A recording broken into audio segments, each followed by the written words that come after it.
Va bene. Seconda parte di 7 in punto, ci occupiamo anche in questa parte di 7 in punto di innovazione. Innovazione in una materia che è quella delle neuroscienze. Do il buongiorno del professor Domenico D'Avella, direttore del Dipartimento Neuroscienze dell'Università di Padova. Lei è un neurochirurgo, insomma, colui che può mettere le mani nella nostra testolina e aggiustare se nella nostra materia grigia, diciamo così, ci sono delle problematiche, o sbaglio? E lei mi diceva una cosa proprio prima che entrassimo in diretta, in trasmissione, che la nuova frontiera è proprio quella che non c'è solo l'asportazione del male, ma c'è anche la riabilitazione, la ricostruzione, la remise in forma del nostro apparato cerebrale. Questa è una cosa bella. Grazie per questa sua duplice presentazione. Lei mi ha detto, lei è il direttore del Dipartimento di Neuroscienze, è vero, sono professore ordinario di neurochirurgia, il titolare della cattedra di neurochirurgia è il direttore del Dipartimento di Neuroscienze, e poi ha detto lei è il neurochirurgo. Entrambe le due anime sono fortemente vitali dentro di me, ed entrambe sono fortemente pregnanti, perché sono due attività che richiedono tantissimo, l'una e l'altra. Non saprei dire cosa mi sento di più, se un neuroscienziato o un neurochirurgo.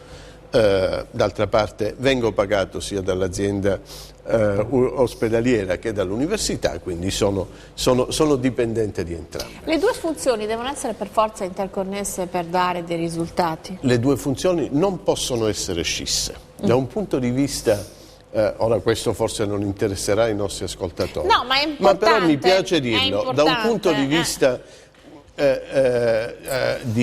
sancito dalla Corte Costituzionale nel nostro Paese, le funzioni di un professore universitario della facoltà di medicina non possono essere scisse nella didattica, nell'assistenza o nella ricerca, perché non può fare ricerca se non assiste ai propri malati, non può insegnare se non ha malati su cui insegnare ai propri giovani. Le tre funzioni sono inscindibili.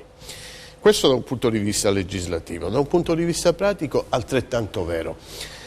Proverò a farle qualche esempio. I dipartimenti di neuroscienze, come quello della nostra università, sono qui a Padova, sono i dipartimenti che riuniscono i neurochirurghi, i neurologi, i neuroradiologi, gli altri esperti degli organi di senso, come l'oculista, come l'otorino, tutte quelle figure o coloro che operano sul capo, come i chirurghi maxillofacciali o i chirurghi plastici, o come coloro che riabilitano le funzioni perse, come i neuroriabilitatori e la medicina fisica e riabilitativa. Questi sono i componenti del Dipartimento di Neuroscienze della nostra università, più gli odontoiatri che fanno parte dell'estremità cefalica. Quindi lei anche in qualche modo ci ha ricordato che effettivamente la nostra testolina è interconnessa con gran parte degli organi, chiamiamoli così, che sono contigui nel viso, ma anche tutto il resto del corpo. Non vorrei essere di parte, ma per un neurochirurgo l'organo principale è un cervello, certo. Così come per il cardiochirurgo l'organo principale è il cuore, e fermiamoci qui sulle specialità. Però il cervello confina con altre cose. E il cervello confina con altre cose e non deve essere visto solo come un hardware, una macchina da riparare. Tornavo all'esempio di prima, sulla interconnessione delle varie discipline o delle varie anime di questa organizzazione. Certo, i neurochirurghi oggi possono asportare qualunque tipo di lesione all'interno del cervello, in qualunque sede, e con rischi contenuti e con possibilità di successo molto ampie. Ma noi a tutt'oggi non siamo a conoscenza di come funziona il sistema cerebrale nella sua complessità. Certo, colleghiamo una funzione, sappiamo che la funzione della parola è localizzata nella parte sinistra dell'emisfero dominante fra il lobo frontale e il lobo temporale, ma ci fermiamo lì? non riusciamo ad andare oltre, malgrado 2000 anni di ricerca dell'epoca moderna. Ma questo perché è un mistero imperscrutabile Questo oppure serve perché progredire nella conoscenza? Perché serve ricerca e interdisciplinarietà per poter affrontare temi così complessi. Noi abbiamo, il nostro Dipartimento ha voluto chiamare ad occupare la cattedra di neurologia, la storica cattedra di neurologia della nostra università, un professore la cui ne prenderà servizio fra qualche mese, la cui linea di ricerca, nel cui ambito è fra i più noti al mondo, la cui linea di ricerca è la connettomica. La Connettomica, il cervello visto come un insieme di connessioni in cui il singolo nodo di una vastissima rete di interconnessioni di per sé può anche essere sostituito, come quando è danneggiato dalla malattia o è necessario asportarlo, ma la macchina funziona nel suo complesso, non va vista come tanti mattoncini che vengono collegati o montati l'uno con l'altro, ma come una rete assolutamente originale. Che suona, che il singolo pezzo ha una sua melodia, ma per avere la ouverture, la partizione perfetta devono esserci tutti gli strumenti che suonano all'unisono? Ha trovato, e mi complimento con lei, un bellissimo paragone. Altrimenti sarebbe solo questione di tempo, se fosse solo mettere in serie una serie di chip di silicio o una serie di collegamenti, sarebbe solo questione di tempo la costruzione di un cervello artificiale. E quello, credetemi, non ci si arriverà mai. Altissima capacità di calcolo. È anche positivo non arrivare mai a un cervello artificiale. Possiamo avere una macchina che sia in grado di calcolare quello che un cervello umano impiegherebbe 1 milione di anni a fare, a calcolarlo in pochi minuti. Ma la fantasia, l'inventiva, la capacità creativa, la capacità di apprendimento di un cervello di un bimbo di 1 o 2 anni che da zero impara a interagire col mondo che lo circonda, a parlare, a leggere, a colorare, a scrivere, a dialogare con i grandi. Nessuna macchina potrà mai fare tutto questo. Ma stavo parlando della connettomica. Come si studia la connettomica? Si studia con l'imaging avanzato, con macchine che registrano l'attività elettrica cerebrale o che sono in grado di dipingerne, di rappresentarne visivamente la funzione. E questa ricerca posso raccontare nei bambini e negli adulti. Posso raccontare una buttata? Quando abbiamo fatto il Search Committee e cominciato a guardare chi nel panorama internazionale potesse venire a fare la neurologia a Padova, contattammo questo collega, il cui disse sì, ma per fare la mia ricerca occorrono macchine straordinarie, per esempio occorre collega americano. Occorre per esempio una PET MRI, cioè una macchina che fonde la risonanza magnetica e la PET, la tomografia a emissione di positroni. Costa 7 milioni di euro. Come si fa a fare un investimento? Sì, l'università non si può fare un investimento di questo genere. Comunque andrò a chiedere alla sede centrale della ditta costruttrice a Palo Alto quali sono le occasioni. Andò a Palo Alto e a Palo Alto gli dissero: ma come, la stiamo montando a Padova? È la 4ª in Europa che stiamo montando. Perché ci aveva pensato il consorzio guidato dalla fondazione, dall'azienda e dall'università. Quindi c'era la macchina? C'era la macchina, forse adesso abbiamo anche... C'era la macchina, ci sono straordinarie... C'è anche una squadra, insomma. C'è una squadra straordinaria della medicina nucleare che è in grado già di sfruttare la macchina ad altissimo livello e forse noi tante volte... ignoriamo di avere dei tesori in casa. È abbastanza significativo poi che un luminare, chiamiamolo così, americano venga in Italia. Solitamente c'è il flusso contrario, questo la dice lunga sulla qualità anche del team con cui può lavorare, oltre alle strumentazioni. Io credo che le neuroscienze italiane non abbiano nulla da invidiare se non i mezzi. non abbiano nulla da invidiare al panorama internazionale. Senza voler fare pubblicità, però venerdì pomeriggio introdurrò un altro grande scienziato italiano, posso fare il nome, si chiama il professor Marco Catani, che è invitato, del King's College di Londra, invitato qui a Padova a presentare una sua straordinaria opera che è la biografia e la rivisitazione della figura di Andrea Vesalio. Andrea Vesalio ha scoperto l'anatomia a Padova. Giuro che stavo citando le Vesalio quando lei prima diceva non si può fare ricerca senza applicazione pratica. Ho pensato proprio a Vesalio che Catani ha pubblicato con la Oxford Press il suo volume al King's College su un nostro grande figura di che scienziato. Dalla ceroplastica all'anatomia, poi Vesalio un po'... E poi è andato dall'anatomia alla chirurgia. Torniamo al mio tema. Con tutte le problematiche di quell'epoca, perché insomma lavorare, esaminare i cadaveri poteva essere anche un'azione che in qualche modo venivano profanati, no, i corpi. Venivano profanati e entravano in un certo senso in contrasto con una visione, con quell'aspetto forse meno propositivo di una certa morale cattolica che ovviamente... Torniamo alla collettomica? Connettomica, perché è interessante. Quando io neurochirurgo rimuovo una parte del cervello che è ammalata, cosa che posso fare e apparentemente la persona non riporta deficit o grossolane alterazioni delle proprie performance, ho violato, questo è intuitivo, ho violato la completezza e l'organizzazione di un sistema. Ho tolto un elemento all'orchestra. Ho tolto un elemento di un sistema.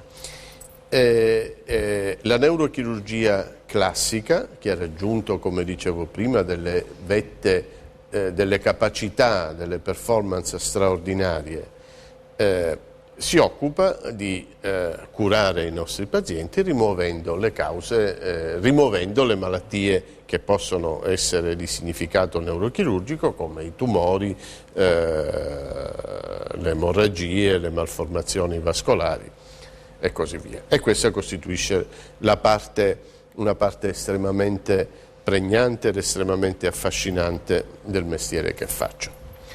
Negli ultimi anni è sorta o ha preso vigore, chiamiamola così, un'altra visione delle possibilità della neurochirurgia, dando per scontato che il nostro compito è quello di curare, e curare il più spesso delle volte vuol dire rimuovere una patologia.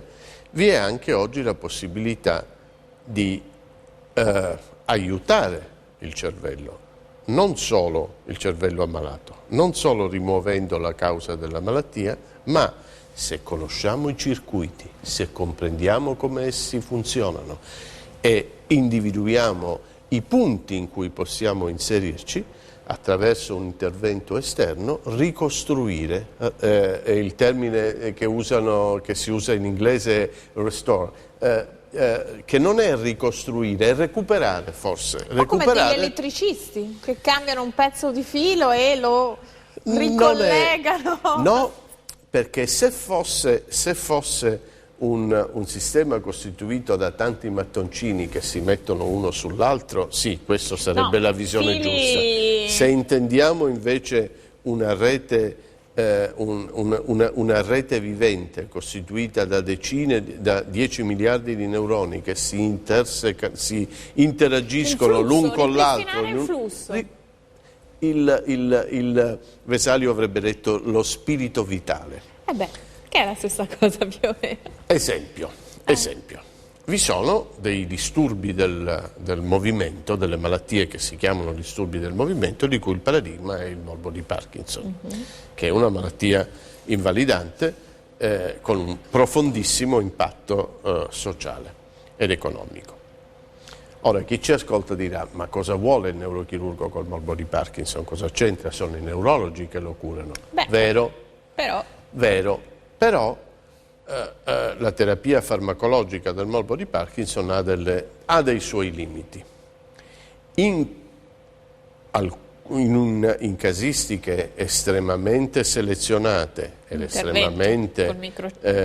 estremamente ben studiate, il neurochirurgo ha la capacità, ha oggi la possibilità di posizionare all'interno del cervello degli elettrodi collegati a un pacemaker, esattamente come il pacemaker cardiaco, che esplicano attraverso un rilascio di correnti elettriche a particolari frequenze, a particolari intensità e in particolari strutture, esplicano un effetto benefico tale da ripristinare l'efficacia del circuito.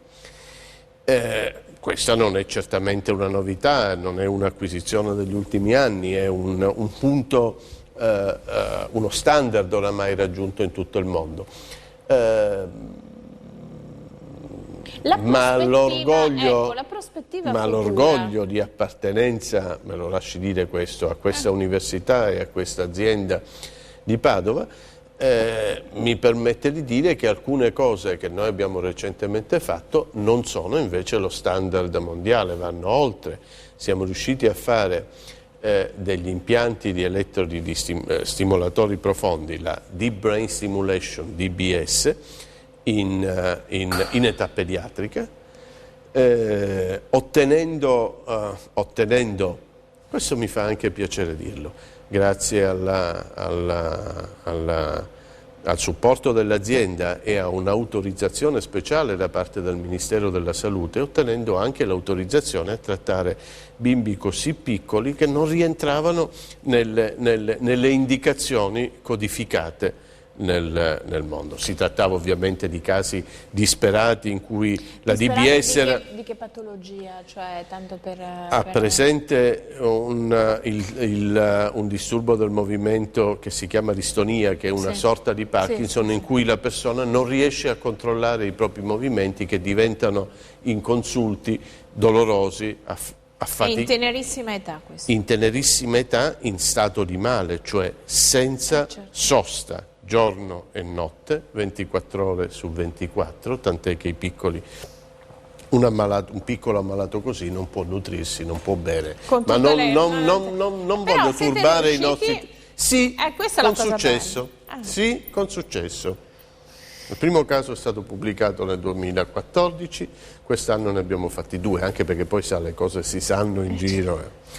Ma non voglio parlare, però non voglio che i nostri ascoltatori, i nostri telespettatori dicono è venuto a parlare delle cose belle che si fanno a Padova. È un'informazione che se uno si trova in una situazione difficile sa che suonare il campanello alle neuroscienze, neurochirurgia di Padova, una speranza, ma non perché gli altri siano meno capaci, ma perché probabilmente c'è una struttura che ha fatto dei percorsi avanzati d'eccellenza. A me piacerebbe che chi ci ascolta recepisse questo messaggio. Siamo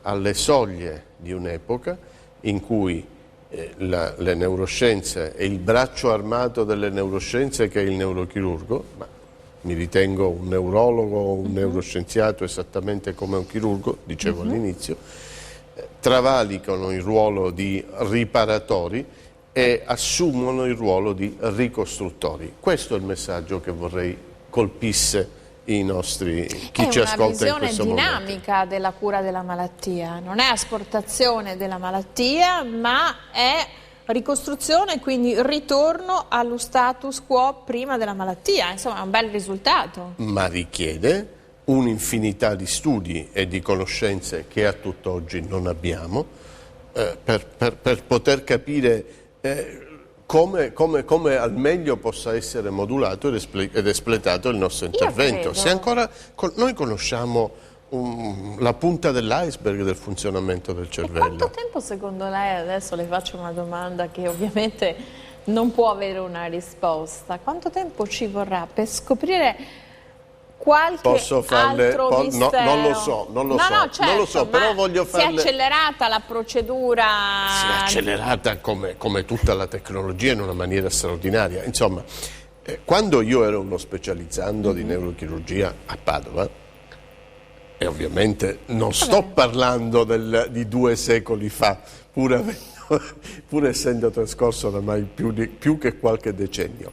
Quando ero io uno specializzando di neurochirurgia a Padova, i pazienti che dovevano essere sottoposti a un intervento di craniotomia, cioè a come ha detto lei, un'apertura del cranio per rimuovere una patologia, il più delle volte si andava sulla diagnosi clinica.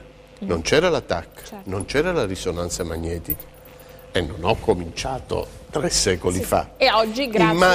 Immagini la rivoluzione che si è realizzata nel periodo di tempo che io ho visto con i miei occhi nel corso del mio percorso professionale, immagini che rivoluzione è partire da una fase in cui si dice questo paziente deve avere un problema nel lobo frontale a destra e capire cos'ha veramente. È a una fase in cui vediamo con la risonanza magnetica a 3 Tesla che abbiamo nella nostra neuroradiologia, vediamo con un dettaglio anatomico che è lo stesso che Vesalio rappresentava nelle sue tavole disegnate. Quindi se il balzo è stato nel corso di una vita professionale, non ancora conclusa, è stato così importante, non so veramente immaginare cosa possa accadere fra 2 o 3 decenni. Bene, io ringrazio il professor Domenico D'Avella, non c'è più tempo a disposizione, il tempo è sempre tiranno, direttore del Dipartimento di Neuroscienze dell'Università di Padova, la ringrazio per averci portato questo contributo, la connettomia, giusto? Connettomica. La connettomica, cioè questa capacità di ricostruire il flusso vitale del nostro cervello, una bella prospettiva. Subito dopo la pubblicità un'altra parte di 7 in punto, grazie.